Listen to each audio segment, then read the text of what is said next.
శ్రీ గురుభ్యో నమః.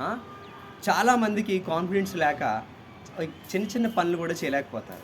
మీలో కాన్ఫిడెన్స్ పెరగాలన్నా, అదేవిధంగా మీలో చిత్తశుద్ధి పెరగాలన్నా, అంటే ఏదైనా ఒకటి సాధించాలన్నా చాలామంది ఈ మధ్య చిన్న అడ్డంకి వచ్చేటప్పటికే వెనుకబడిపోతూ ఉన్నారు.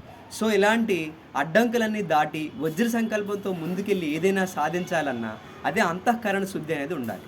అంటే మీలో కాన్ఫిడెన్స్ పెరగడానికి, వజ్ర సంకల్పం పెరగడానికి, అంతఃకరణ శుద్ధి పెరగడానికి ఇప్పుడు నేను చెప్పబోయే మంత్రం అద్భుతంగా ఉపయోగపడుతుంది. అదే శ్రీ శివ పంచాక్షరి మహామంత్రం. పంచాక్షరి మహామంత్రం మీ అందరికీ తెలిసే ఉండవచ్చు. బట్ నేను చెప్పిన విధానాన్ని మీరు అనుష్ఠానం చేసినట్టయితే అద్భుతమైన ఫలితాలు వస్తాయి. పంచాక్షరి మహామంత్రాన్ని ఓం నమః శివాయ అంటాం.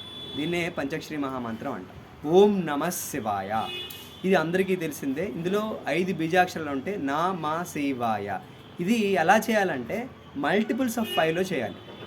అంటే 5, 25, 125 అలా చేయాలన్నమాట. మీరు ఏదో ఒక మాల తీసుకొని ఓకే మల్టిపుల్స్ ఆఫ్ 5 ముఖ్యంగా బెస్ట్ డేస్ ఏంటంటే మండేస్ ఫస్ట్, త్రయోదశి, అదేవిధంగా అమావాస్య, పౌర్ణమ దినాల్లో దీక్షగా మీరు చేసినట్లయితే మీ కాన్ఫిడెన్స్ లెవెల్స్ అద్భుతంగా పెరిగి మీ సంకల్పం కూడా అద్భుతమైనటువంటి వజ్ర సంకల్పంగా మారి మీరేదైనా సాధించగలిగే దివ్యశక్తిని మీరు సంపాదించగలుగుతారు. అంటే ఏదైనా సాధించగలిగేటటువంటి అద్భుతమైనటువంటి సంకల్ప శక్తిని మీరు పొందుతారనమాట. మరిన్ని విశేషాలతో మళ్ళీ కలుద్దాం.